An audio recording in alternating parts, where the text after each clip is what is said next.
Atos, capítulo 24.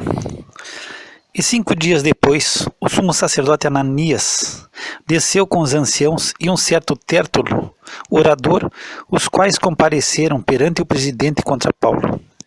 E sendo chamado Tértulo, começou a acusá-lo, dizendo: visto como por ti temos tanta paz, e por tua prudência se fazem a este povo muitos e louváveis serviços, sempre e em todo lugar, ó potentíssimo Félix, com todo o agradecimento o queremos reconhecer.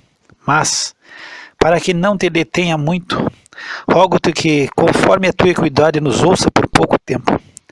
Temos achado que este homem é uma peste e promotor de sedições entre todos os judeus por todo o mundo e o principal defensor da seita dos nazarenos, o qual intentou também profanar o templo, e nós o prendemos e conforme a nossa lei o quisemos julgar.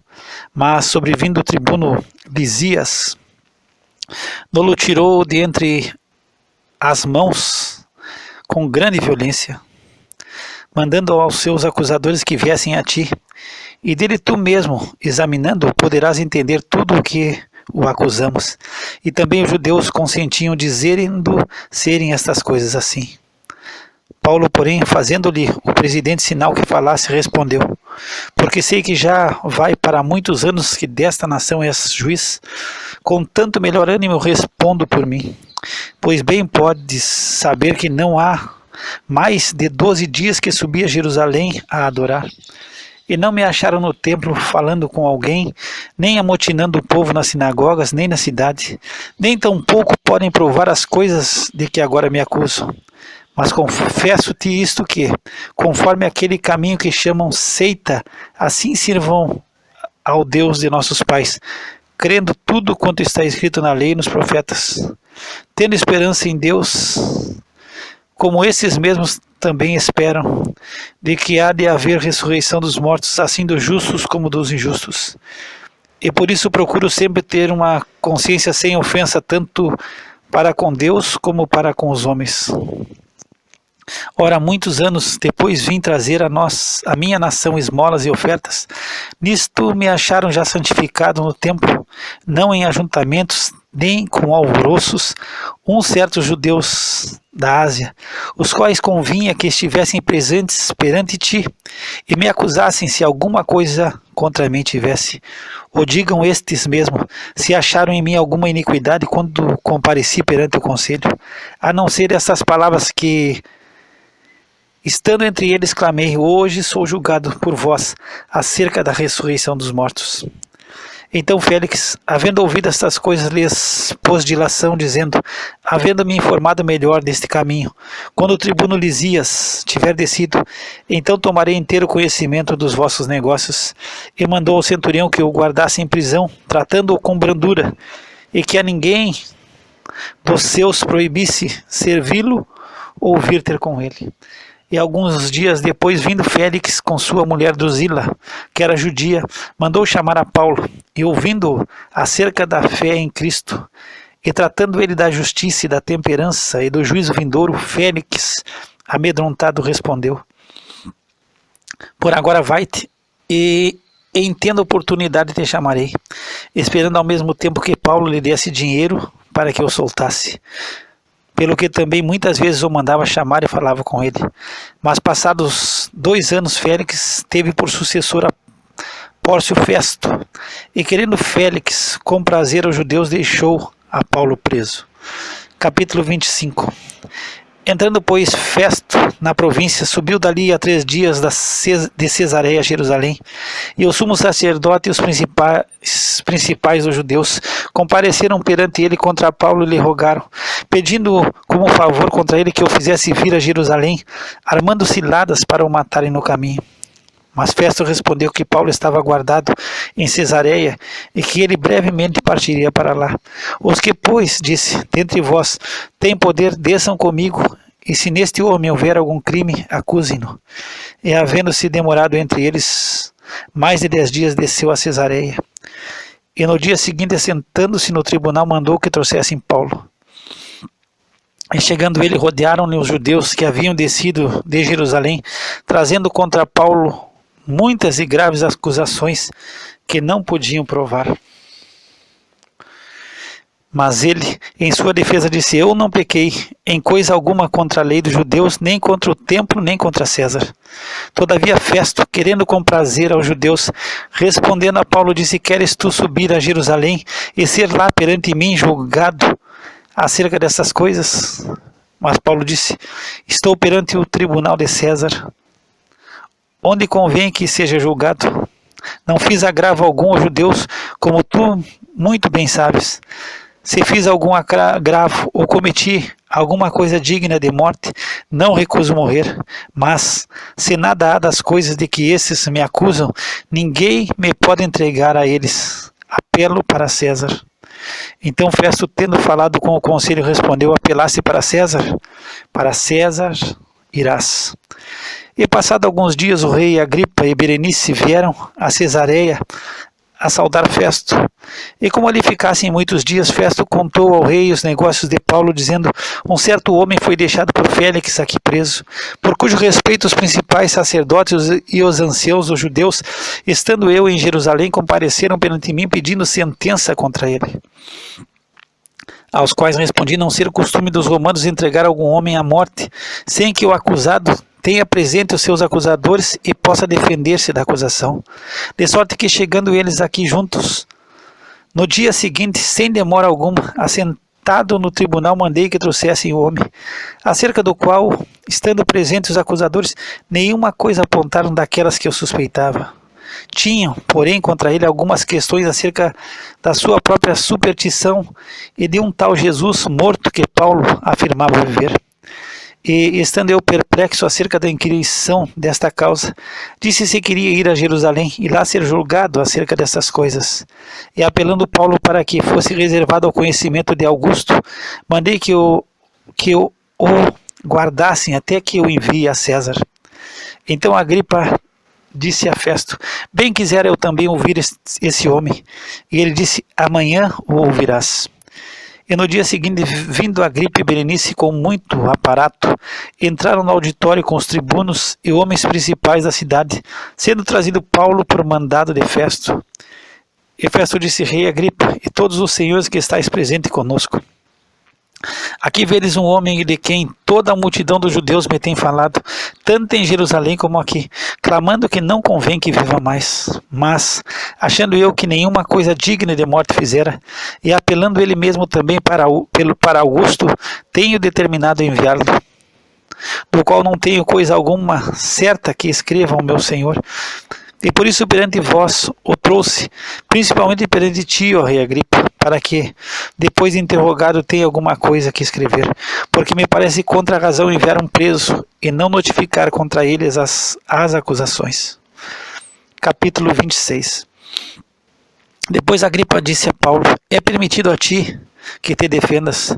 Então Paulo, estendendo a mão em sua defesa, respondeu: tenho-me por feliz, ó rei Agripa, de que perante ti me haja hoje de defender de todas as coisas de que sou acusado pelos judeus, mormente sabendo eu que tens conhecimento de todos os costumes e questões que há entre os judeus. Por isso te rogo que me ouças com paciência. Quanto à minha vida desde a mocidade, como decorreu desde o princípio entre os da minha nação em Jerusalém, todos os judeus a conhecem, sabendo de mim desde o princípio, se o quiserem testificar, que conforme a mais severa seita da nossa religião vivi fariseu. E agora, pela esperança da promessa que por Deus foi feita a nossos pais, estou aqui e sou julgado, a qual as nossas 12 tribos esperam chegar, servindo a Deus continuamente, noite e dia. Por essa esperança, ó rei Agripa, eu sou acusado pelos judeus. Pois que, julga-se coisa incrível entre vós que Deus ressuscite os mortos?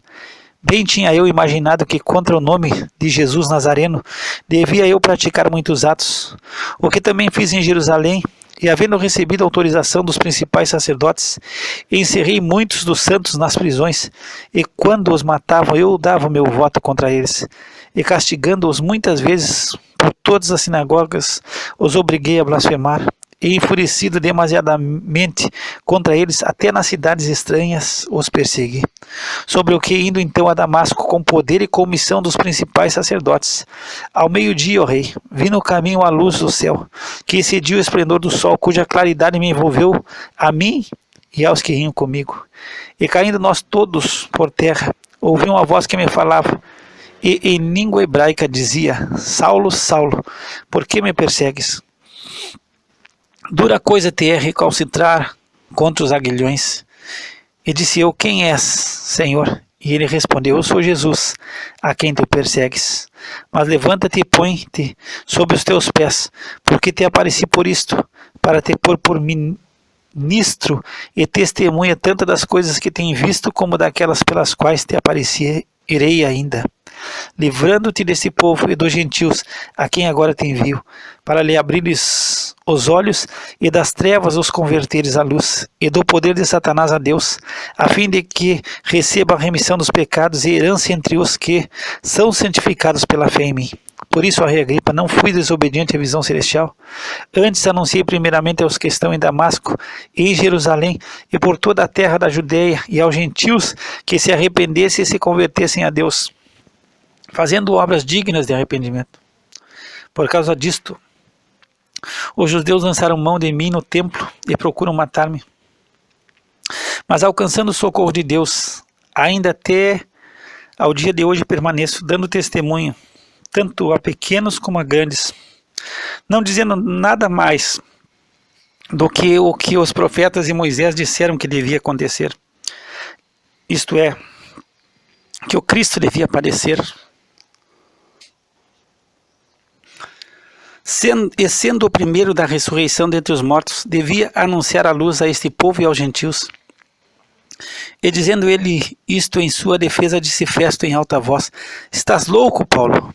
As muitas letras te fazem delirar. Mas ele disse: não deliro, ó potentíssimo Festo. Antes digo palavras de verdade e de um são juízo. Porque o rei, diante de quem também falo com ousadia, sabe essas coisas, pois não creio que nada disto lhe é oculto, porque isto não se fez em qualquer canto.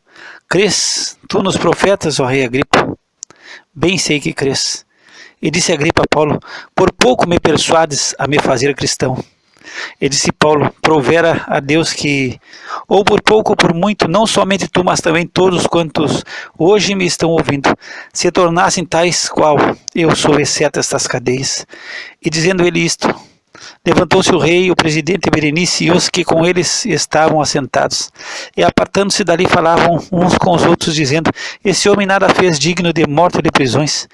E Agripa disse a Festo: bem podia soltar-se esse homem, se não houvera apelado para César. Capítulo 27. E como se determinou que havíamos de navegar para a Itália, entregaram Paulo e alguns outros presos a um centurião por nome Júlio, da corte Augusta. E embarcando nós em um navio adramitino, prestes a navegar pelos lugares da costa da Ásia, partimos estando conosco Aristarco, macedônio de Tessalônica. E chegando no dia seguinte a Sidom, e Júlio, tratando Paulo humanamente, lhe permitiu ir ver os amigos para que cuidassem dele. E partindo dali fomos navegando abaixo de Cipro, porque os ventos eram contrários. E tendo atravessado o mar ao longo da Sicília e Panfilha, chegamos a Mirrá, na Lícia. E achando ali o centurião, um navio de Alexandria que navegava para a Itália, nos fez embarcar nele.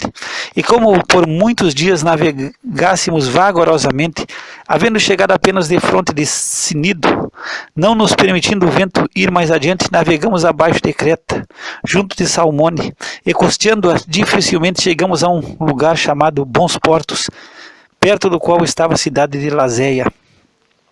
E passado muito tempo, e sendo já perigosa a navegação, pois também o jejum já tinha passado, Paulo os admoestava, dizendo-lhes: senhores, vejo que a navegação há de ser incômoda, e com muito dano não só para o navio e carga, mas também para as nossas vidas.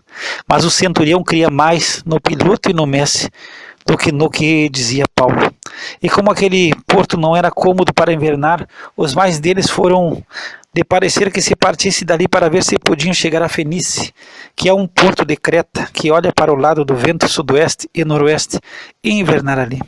E soprando o sul brandamente lhes pareceu terem já o que desejavam, e fazendo-se de vela, foram de muito perto costeando Creta. Mas não muito depois deu nela um pé de vento chamado Euroaquilão, e sendo o navio arrebatado e não podendo navegar contra os ventos, dando de mão a tudo, nos deixamos ir à toa. E correndo abaixo de uma pequena ilha chamada Clauda, apenas podemos ganhar o batel. E levado este para cima, usaram de todos os meios cingindo o navio, e temendo darem à costa na Sirte, amainados as velas, assim foram à toa. E andando nós agitados por uma veemente tempestade, no dia seguinte aliviaram o navio, e ao terceiro dia nós mesmos com as nossas próprias mãos lançamos ao mar a armação do navio, e não aparecendo havia já muitos dias nem sol nem estrelas, e caindo sobre nós uma não pequena tempestade, fugiu-nos toda a esperança de nos salvarmos. E havendo já muito que não se comia, então Paulo, pondo-se em pé no meio deles, disse: fora na verdade razoável, ó senhores, ter-me ouvido a mim, e não partir de Creta, e assim evitariam esse incômodo e essa perda. Mas agora vos admoesto a que tenhais bom ânimo, porque não se perderá a vida de nenhum de vós, mas somente o navio. Porque esta mesma noite o anjo de Deus, de quem eu sou e a quem eu sirvo, esteve comigo, dizendo: Paulo, não temas, importa que sejas apresentado a César, e eis que Deus te deu todos quantos navegam contigo. Portanto, ó senhores, tende bom ânimo, porque creio em Deus, que há de acontecer assim como a mim me foi dito. É contudo necessário irmos dar numa ilha. E quando chegou a 14ª noite, sendo impelidos de um e outro lado no mar Adriático, lá pela meia-noite suspeitaram os marinheiros que estavam próximos de alguma terra, e lançando o prumo acharam 20 braças, e passando um pouco mais adiante, tornando a lançar o prumo acharam 15 braças, e temendo ir dar em alguns lugares rochosos, lançaram da popa 4 âncoras, desejando que viesse o dia. Procurando, porém, os marinheiros fugir do navio, e tendo já deitado o batel ao mar, como que querendo lançar as âncoras pela proa, disse Paulo ao centurião aos soldados: se estes não ficarem no navio, não podereis salvar-vos. Então os soldados cortaram os cabos do batel e o deixaram cair. E entretanto que o dia vinha, Paulo exortava a todos que comessem alguma coisa, dizendo: é já hoje o 14º dia que esperais, e permaneceis sem comer, não havendo provado nada. Portanto, exorto-vos a que comais alguma coisa, pois é para a vossa saúde, porque nenhum cabelo cairá da cabeça de qualquer de vós. E havendo dito isto, tomando o pão, deu graças a Deus na presença de todos, e partindo, começou a comer, e tendo já todos bom ânimo, puseram-se também a comer. E éramos ao todo no navio 276 almas, e refeitos com a comida levaram o navio, lançando o trigo no mar. E sendo já dia, não conheceram a terra. Enxergaram, porém, uma enseada que tinha praia, e consultaram-se sobre se deveriam encalhar nela o navio. E levantando as âncoras, deixaram-no ir ao mar, largando também as amarras do leme. E alçando a vela maior ao vento, dirigiram-se para a praia. Dando, porém, no lugar de 2 mares, encalharam ali o navio, e fixa a proa ficou imóvel, mas a popa abria-se com a força das ondas. Então a ideia dos soldados foi que matassem os presos, para que nenhum fugisse escapando a nado. Mas o centurião, querendo salvar a Paulo, desestorvou este intento, e mandou que os que pudessem nadar se lançassem primeiro ao mar, e se salvassem em terra, e os demais, uns em tábuas, e outros em coisas do navio. Assim aconteceu que todos chegaram à terra a salvo. Capítulo 28. E havendo escapado, então souberam que a ilha se chamava Malta, e os bárbaros usaram conosco de não pouca humanidade, porque acendendo uma grande fogueira, nos recolheram a todos por causa da chuva que caía, e por causa do frio. E havendo Paulo juntado uma quantidade de vides, e pondo-as no fogo, uma víbora, fugindo do calor, lhe acometeu a mão. E os bárbaros, vendo-lhe a víbora pendurada na mão, diziam uns aos outros: certamente este homem é homicida, visto como, escapando do mar, a justiça não o deixa viver. Mas sacudindo ele a víbora no fogo, não sofreu nenhum mal. E eles esperavam que viesse a inchar ou a cair morto de repente. Mas tendo esperado já muito, e vendo que nenhum incômodo lhe sobrevinha, mudando de parecer, diziam que era um deus. E ali, próximo daquele lugar, havia umas herdades que pertenciam ao principal da ilha, por nome Públio, o qual nos recebeu e hospedou benignamente por 3 dias. E aconteceu estar na cama enfermo de febre e desinteria o pai de Públio, que Paulo foi ver, e havendo orado, pôs as mãos sobre ele e o curou. Feito pois isto, vieram também ter com eles os demais que na ilha tinham enfermidades e sararam, os quais nos distinguiram também com muitas honras, e havendo de navegar, nos proveram das coisas necessárias. E 3 meses depois partimos num navio de Alexandria que invernara na ilha, o qual tinha por insígnia Castor e Pólux. E chegando a Siracusa, ficaram ali 3 dias, de onde, indo costeando, vieram a Régio, e soprando um dia depois um vento do sul, chegamos no 2º dia a Puteoli, onde, achando alguns irmãos, nos rogaram que por 7 dias ficássemos com eles, e depois nos dirigimos a Roma. E de lá, ouvindo os irmãos novos de nós, nos saíram ao encontro à praça de Ápio e às 3 vendas, e Paulo, vendo-os, deu graças a Deus e tomou ânimo. E logo que chegamos a Roma, o centurião entregou os presos ao capitão da guarda, mas a Paulo se lhe permitiu morar por conta própria com o soldado que o guardava.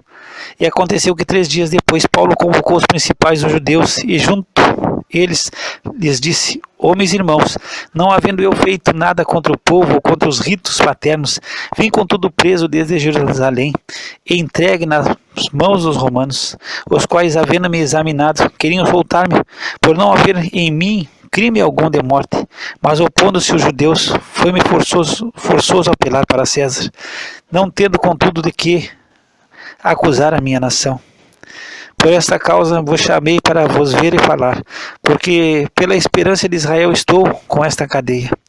Então eles lhe disseram: nós não recebemos acerca de carta alguma da Judeia, nem veio aqui algum dos irmãos que nos anunciasse ou dissesse de ti mal algum. No entanto, bem quiséramos ouvir de ti o que sentes, porque quanto a esta seita notório-nos é que em toda parte se fala contra ela. E havendo-lhe eles assinalado um dia, muitos foram ter com ele a pousada, aos quais declarava com bom testemunho o reino de Deus, e procurava persuadi-los à fé em Jesus, tanto pela lei de Moisés, como pelos profetas, desde a manhã até a tarde.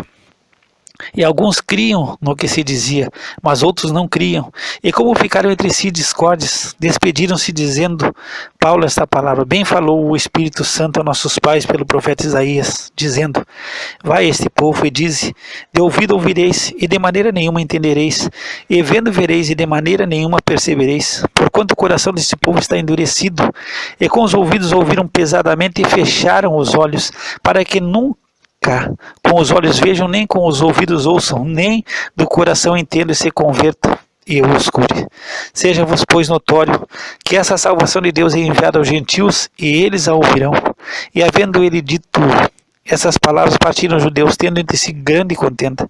E Paulo ficou 2 anos inteiros na sua própria habitação, que alugara, e recebia todos quantos vinham vê-lo, pregando o reino de Deus, e ensinando com toda a liberdade as coisas pertencentes ao Senhor Jesus Cristo, sem impedimento algum.